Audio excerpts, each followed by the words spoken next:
Sawasdee Krap, and good afternoon once again. Today is Saturday, the 15th of May, 2021. Globally, we have now more than 162 million cases. In Thailand, we are ranked around number 99 in the world, so let's try harder. We are also hoping for the continued cooperation of everyone in society as well as the understanding. I'd just like to start off first with one point in terms of understanding. COVID, of course, is very dynamic. The information changes all the time. There is always new information for us to keep up with, keep up to speed with. So therefore, the reactions, the measures have to be flexible, possibly be flexible in nature at all points, all the time. So, for example, when there are changes in the situation, sometimes the things that we have planned for in the morning may have to change in the afternoon. So we have to adjust the measures constantly. This is what the Director-General of the Disease Control Department highlighted yesterday in his briefing as well. Now, just a case in point is when we say that we'll be talking about one issue today or tomorrow, for example.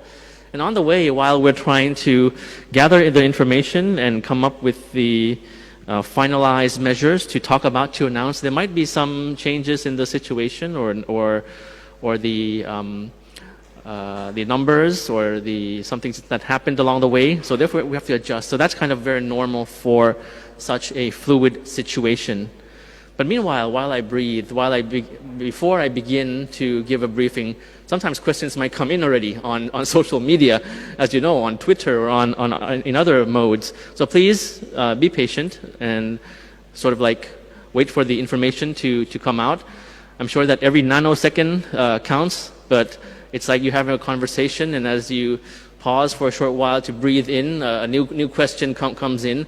But if you just wait for a few seconds, you know, the information will be coming out to you in due course. So that's the first point. The second point is about prioritization. Now, when you talk about that something has to be prioritized, it does not mean that those who are not in the first priority are cut out outrightly from the equation. Okay, so the prioritization is there for the process to work in the most effective way. So there has to be prioritization in all measures in terms of all audience groups, on which group to perform an operation, a mission first. But it does not mean that it takes away the entire picture. Please look at it in the bigger picture of the equation. The mission will include more people than those prioritized in the beginning. That's what I say. So it's one and the same thing. It does not mean that you hear about prioritization and then after that you hear something saying that it'll be applying to all, and that's something that clashes. No, it doesn't. It does not clash. It's the same thing. It's the same issue. Prioritize first, and then the general picture to include everybody in such and such mission. Starting off with the numbers that we have for today. 3,095 cases. Unfortunately, to say that it's reached 3,000 today. Out of this number, 2,218 are from local transmission. 877 detected from within prisons, and 3 from those traveling back from overseas. We have 1,351 new recoveries. So you can see that's much lower than the new confirmed case at 3,000 plus for today. Cumulative, as you see on screen, we're almost reaching the mark of 100,000. Cumulative cases from the very beginning is over 99,000 now, the majority of which, of course, is from the most current wave. Unfortunately, 17 new fatalities for today, making the cumulative 565. Most of the fatalities today are still patients with underlying diseases such as diabetes and high blood pressure. Again, our deepest condolences go to the families. Just some observations from the presentation of Dr. Tawisin. The overall situation in the country, if you look at the overall situation, counting all the provinces, actually you can see somewhat of a stable and clear improvement when you look at the provinces. However, when you look at Bangkok, now a case in point, you might see a red or orange color in the area where Bangkok is on the map on screen. That's a time progression map of the past few days from the 11th of May until today. So if you look at the map, you can clearly see that Bangkok is the exception in this equation. Bangkok and some nearby provinces remain the hotspot. Today, COVID cases have been reported in 61 provinces, and of these, the majority of 42 provinces reported 1 to 10 cases, which is a good sign, meaning that the majority of provinces in the country reported only a few cases, 1 to 10 cases in that range. Good sign. Now, 16 provinces have reported 0 cases, while 15 provinces have reported 11 to 50 cases, and 4 provinces reported more than 100 cases. So meaning that only 4 provinces reported a high number of cases in the total of cases for today.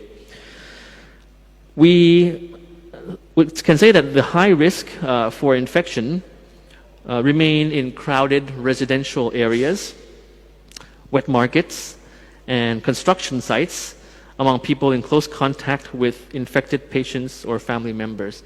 Now, I'll talk a bit later about the construction site, but firstly, just to note that we have new clusters actually coming up in Suvarnabhumi Airport, the international airport in Bangkok, in different sections of that area among the staff working in Suvarnabhumi Airport. As you know, the Suvarnabhumi Airport, the international airport in Bangkok, in Thailand, is where all the international travelers come in and go straight into the quarantine system. The staff there have been affected, unfortunately. So now they are being treated in the medical centers that we have, being put in quarantine and medical treatment. So there's some different sections of the staff, of staff working in Suvarnabhumi Airport. Now back to the crowded areas and the construction sites. Just to highlight that the Health Department of the Bangkok Metropolitan Administration released some very useful infographics on advice for prevention of COVID-19 at construction sites in 3 languages. We now have in Thai, in English, and in Burmese, because the majority of construction workers in Thailand, as you know, are from Myanmar. Now, these infographics provide guidelines for both employers, those in charge, foremen, and workers, who are all strongly advised to wear face masks, wash hands frequently, eat cooked and hygienic food, and not share any items with others.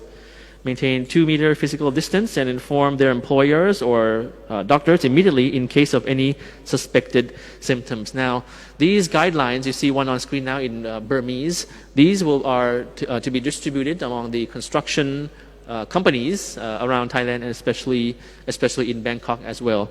And of course, close coordination with various associations in this regard. Just now, at the end of the Thai briefing, we had received information that the Restaurants Association of Thailand and the Health Department of the Ministry of Public Health are discussing as well regarding certain issues regarding the restaurants. And I'll go to that in a bit later. So firstly, next about the construction site. Now I'll move on to the Corrections Department. So as you have heard, the high number of the cases that are found in prisons. So the Corrections Department is stepping up efforts to contain the outbreak at 2 prisons, particularly in Bangkok, where nearly 3,000 inmates have now tested positive total for the disease in the past few days. The department will also take nasal swabs and lung x-rays of all inmates as soon as possible. Total nationwide, there are around 310,000 inmates in prisons nationwide, and all inmates across the country have been regulated to wear face masks, to sanitize and wash their hands frequently. So this is a rule that all the prisons have set out for the inmates across the country. And the Corrections Department will also increase the chlorine level in tap water in prisons Furthermore, the department will complete the setting up of a laboratory in 5 days. Also, it will be able to be capable of testing 1,500 inmates a day. Some prisons are also arranging for vaccines for their inmates in coordination with the vaccination plan. Now, moving on to the relaxation of restriction measures, which includes, as I mentioned, a piece of information about restaurants, which the CCSA and the Health Ministry is discussing with the Restaurants Association and other entities involved. So firstly, the CCSA, about zoning first, is considering easing restrictions in red zone provinces, and also in terms of the rezoning, there will be a change in the categorization. So for maximum and strict controlled areas, which is the dark red zone, formerly there were 6 provinces. There will be 4 now, which include Bangkok, Pathum Thani, Samut Prakan, and Nonthaburi. For the maximum controlled, which is the red, the first one was dark red, this one is red, from 45 provinces, it will turn out to be 17 provinces, so a fewer provinces to be recategorized in that red group.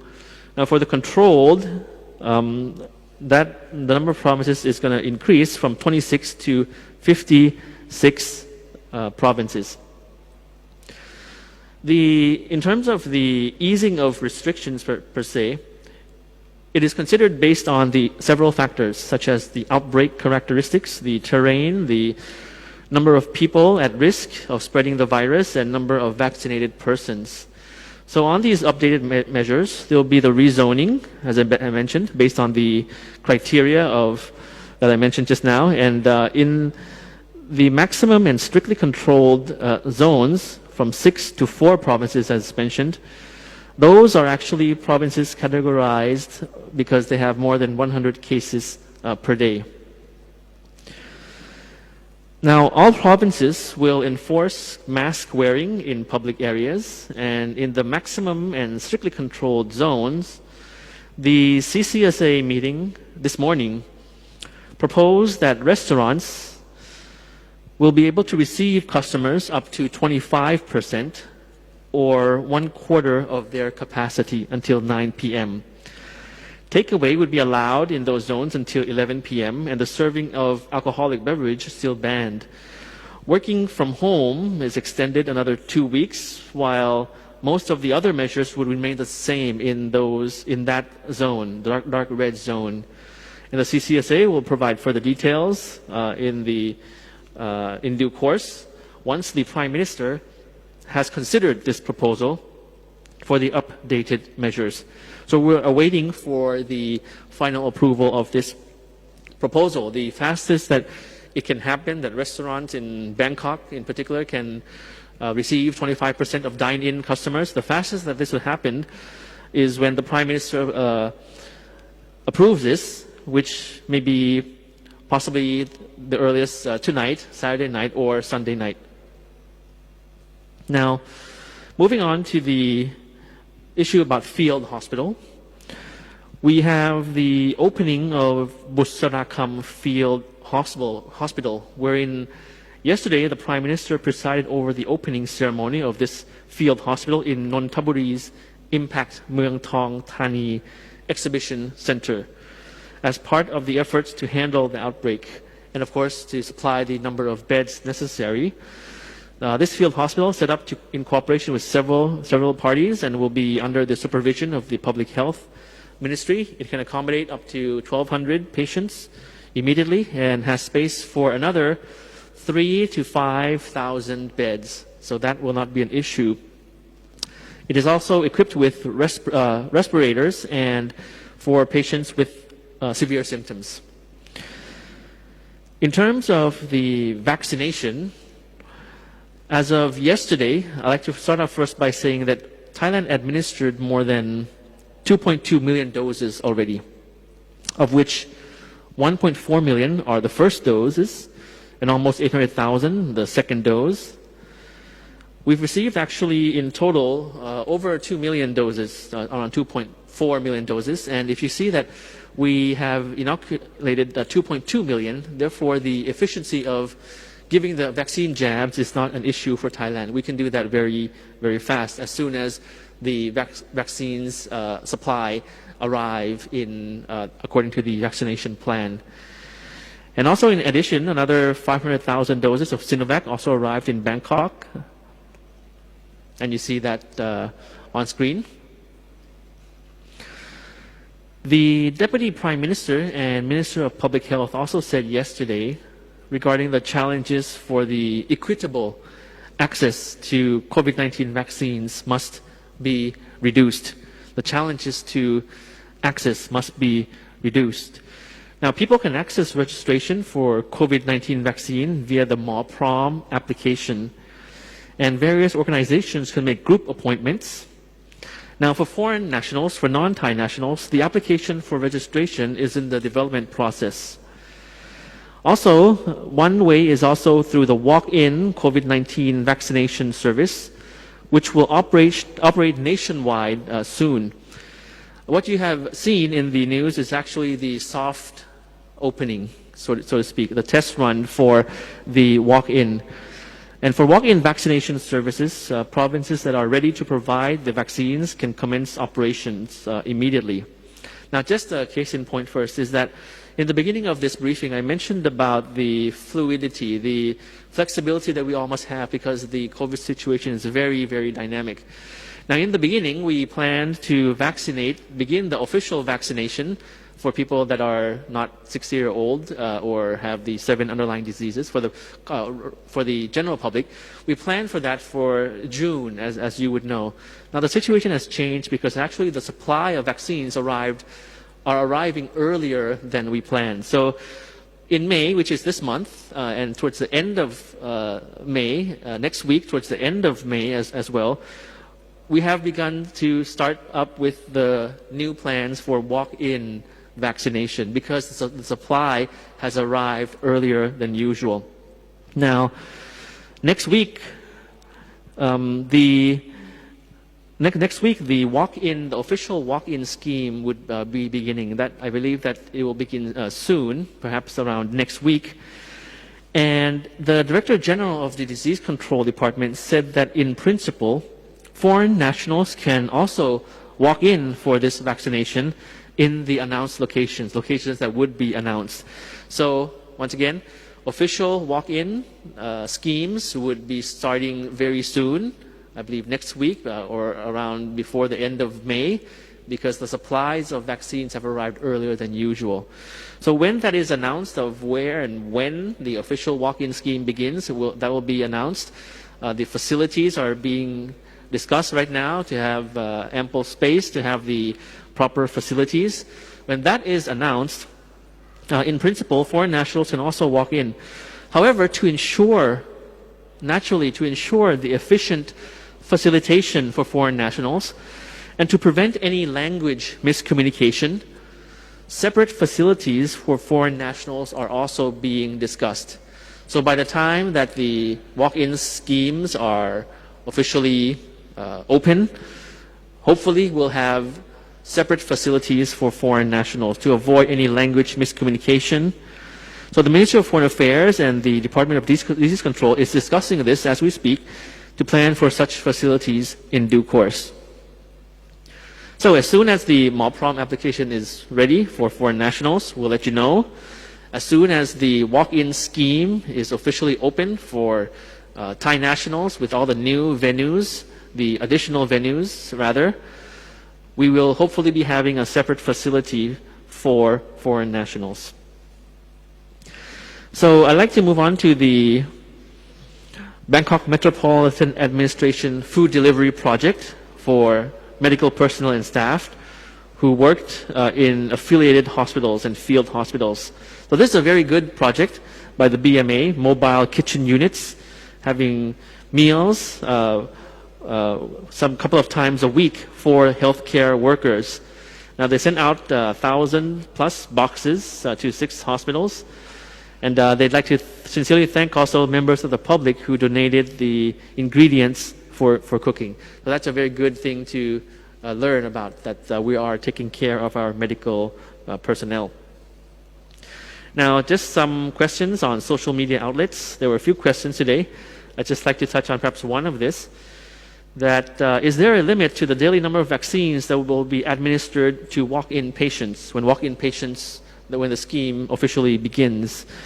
Now, there will be a set number of vaccines which can be administered per day in each vaccine location.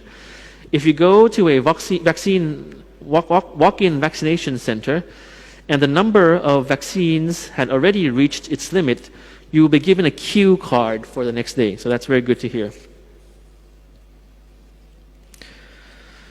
So I hope that I've given you useful information. I realize that, of course, we have to be very patient, especially for foreign nationals, because we're trying our best to complete the registration process application that foreign nationals can make use of. Of course, the best way to register for a vaccine when it is ready is through the MALPROM application, because one, you will have a set time and date. Two, you'll be sure that you'll get the vaccination with no long lines and queues. And of course, not risking yourselves going to crowded, congested areas. So the best way is MALPROM. However, for walk-in, in principle, yes, foreigners can also avail of that opportunity. But for the efficiency, for the best facilitation in terms of language barrier, in terms of all those possible miscommunication, it's very important that medical data is accurate. You will have staff talking to foreign nationals and recording the information before the vaccination process. So that is being sorted out in terms of a separate center. So please be rest assured that you are in our plans. It just might take some time. The walk-in for Thai nationals have not officially started. Actually, the official one would be in June or end of May. What you have seen in the news is actually the test run in some areas. We have found some congestion and some issues in terms of the process. So as the Director-General of the CDC mentioned, the official one will start soon with more facilities around the country for this, because we have to change our plans and adjust our plans constantly. The supply is actually here, ample supply here, and actually earlier than we planned. So just to conclude with a gentle reminder that as COVID-19 is spreading around the world, we hear of misinformation, fake news, conspiracy theories, rumors. They've all gone viral on social media and other outlets. Finding reliable information in this digital age is very challenging when fake news, hyperbole are rife. So let's work together to curb this infodemic. Once you have seen a piece of information to consume data, just take a minute to search on it and Google it, evaluate to see about the authenticity, to distinguish from opinion from fact, rumors from the verified information. These simple steps could help a lot in preventing any unnecessary stress that one may have, or to prevent any fake information being spread further when you send it, forward it to your friends and colleagues. And all of this are efforts that we can help each other to fend off the infodemic and be part of fighting off COVID. So this is basically the summary I have for you today. Please continue to stay safe, stay healthy, and enjoy the rest of your weekend. We'll see you tomorrow. สวัสดีครับ กราบขอบพระคุณค่ะ